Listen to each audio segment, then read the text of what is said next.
some farm animal cookies. We got a cow, a pig, and a rooster chicken thingamajig. We're going to start by mixing our colors. Now this is royal icing, and to get to the consistency we want, we always add water to it. I'm starting off with white in what is considered a one bowl method, where I mix all of my colors in one bowl, so we go from lightest to darkest. I am looking for about 15-second consistency. That means it's going to flow off my spatula, and when I cut a knife through it, aka my spatula, it's going to take about 10-15 seconds to get flat again, to even out. The next color is going to be an orange. It's going to be more yellow than red, so I just want like a teeny little bit of red in this. And then again, I add a little bit of water. I don't need a lot of orange. I'm making beaks with it. That's for our rooster chicken. So don't need very much of this. Got to consistency very quickly.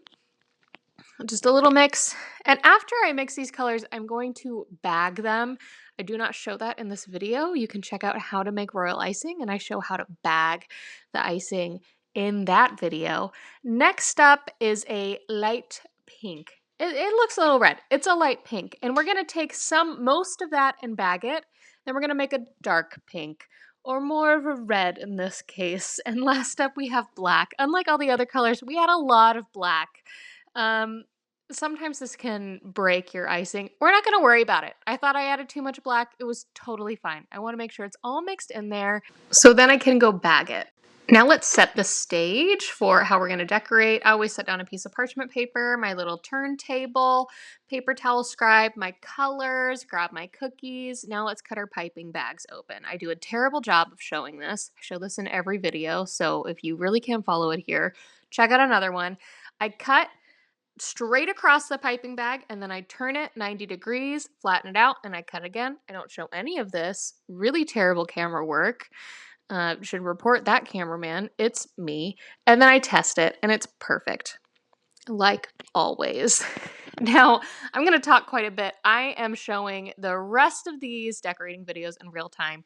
We're starting off with the rooster chicken. I keep saying rooster chicken because I want to call it a chicken, but it's a rooster. So the base of this is white. You outline it with your white icing, and then you go in and fill it. And this is not a satisficing video, particularly as you're watching this, because it's not continuous stream of icing. It's not super self-leveling as I'm going through, and that is because I have weird bad hands. They're just bad hands. I won't say arthritic. I'm not diagnosed with arthritis, but they don't function well. So pressure piping, which you're using the same piping bag to do the outline as you are filling it, so you're pressing your piping bag more, pressure piping, is hard on my hands. And I don't like to make multiple bags of icing just to have different size holes cut in them. It just feels weird. So filled in all the icing. It did self-level quite a bit, but I always come in with my scribe and kind of even it out. And you could sit here all day trying to even out your cookie a ton. It's just not worth it. Once it is dried, so you can see it went from being shiny to like a little matte, we're going to come in with that orange and make a beak that kind of looks like a lemon profile. So we got, rounder in the middle, pointy on the sides, kind of looks like a lemon. And you just fill that in. You can come in with the scribe and even it out. I just want to make sure it's completely filled in. Came back with my icing. Scribe, even it out. I kind of perfected my icing consistency on this one, so everything self-leveled very well. I'm feeling very proud of myself. This does not happen all the time for me because I'm just a hobby baker. And next up, we're adding the little fringe on top and then fringe under the beak. I don't know what it's called. Please someone tell me. I'm not looking it up for this video. And these are like quarter leaves. So if you look at kind of like what an average fall leaf looks like, we're doing a quarter of that, just above the head and just under the beak. And we're leaving a little space for eyes because we're coming in to make the eyes right now. And they're just simple little dots. And there's a rooster chicken. Now we move on to our pig. We're going to take that lighter pinkish red. It's a very nice pink here. And we're going to outline the cookie just like we did with the rooster. And then we're going to immediately just fill it with that same color. And just like the rooster, after we fill it and it's evened out, we're going to let that dry before we come back to put the rest of the pig's features on. So a really good trick in all three of these cookies we're going to decorate is they all require some sort of dry time. So you start off doing the base of your rooster, and then you can start off doing the base of your pig, and then you can do the base of your cow. And then by the time you do all of those bases, you can come back to the rooster and finish that up. And then you can go to your pig and finish that up. And then you can go to your cow and finish that up. And there are a couple more details that we'll see within the pig and the cow that aren't just like a two-step process, that you want things to wait and dry a little bit more. And so you can just go through and do the pieces as a whole, kind of across those cookies. And then once you finish all those initial pieces, you start over with the next layer, and you do the next layer. And that's how you can get these all done in a timely fashion. So this has dried a little bit. You can see it's matte and not so shiny. We're coming in with the darker red pink, and at about halfway, but not directly on the halfway line, we're doing an oval.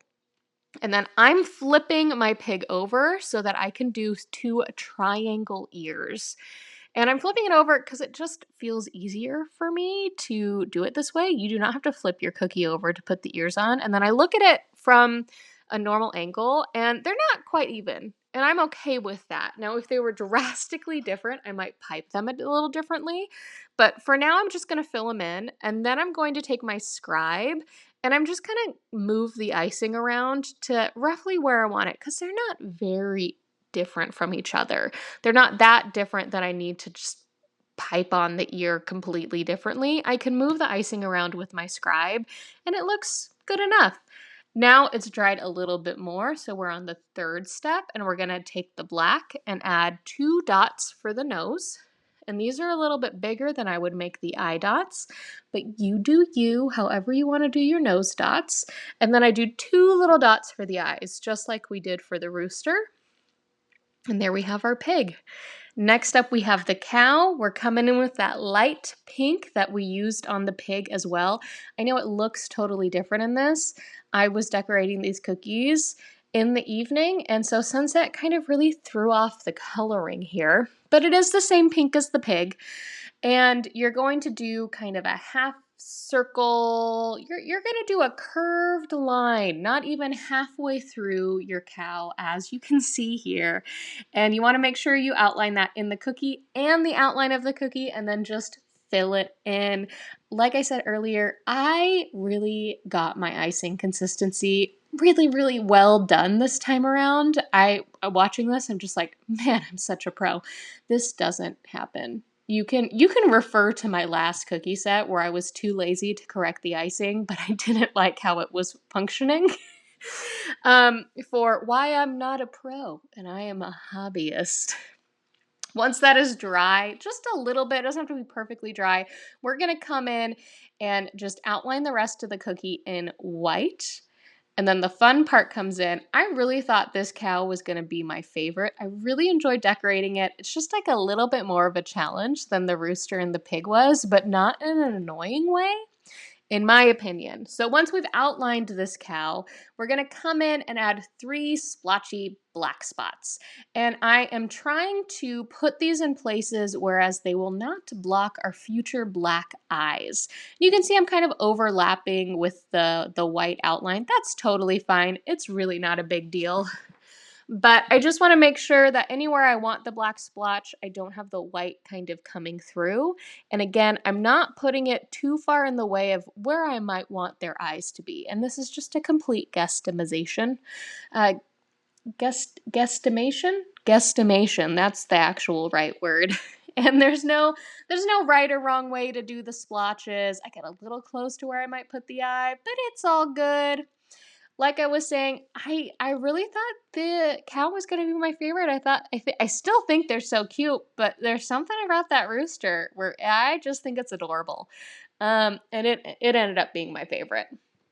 So after these black splotches, I'm coming in with that white and I'm outlining them, partially because I find the icing that you put in place that you want to keep a certain shape, it's better to outline it in whatever's surrounding it so it will keep that shape. And two, because when I eventually take out my scribe and try and even things out, I don't want to accidentally get that black in with the rest of the white, because a lot of cookiers will tell you they don't like working with black or red directly against white because it can bleed into it, it can affect the colors. I have not had that happen. I was seriously thinking for this set, it's going to happen. These cookies are going to turn out horribly. I'm going to somehow have to explain it in the video. And I just lucked out because I was having a good cookie day. None of that happened to me. And eventually I'll make a video trying to make it happen and seeing what you can do to prevent it.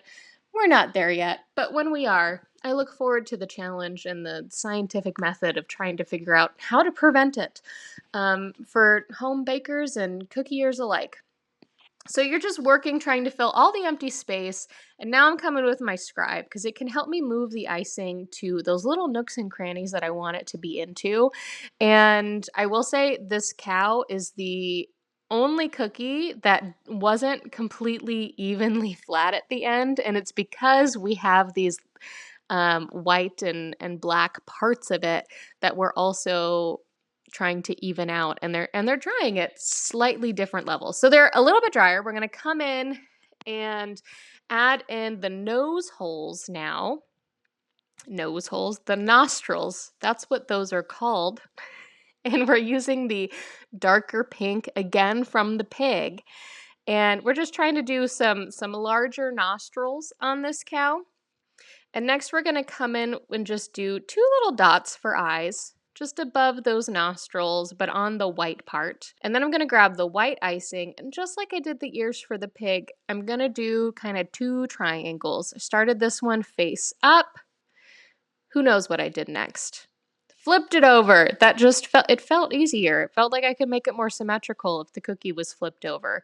It's also why I like my turntable. I did not have a turntable for probably the first 4 or 5 years that I was decorating cookies at home, and then I got it for fun with my friend that I decorate with, and now I can't decorate cookies without it. I mean, that's not true. I'm just much more comfortable decorating cookies with a little cookie turntable, and I actually have 2 different ones and would honestly be happy to collect more. And there's a little cow. Download the free cookie decorating guide in the link below and let me know how you like them.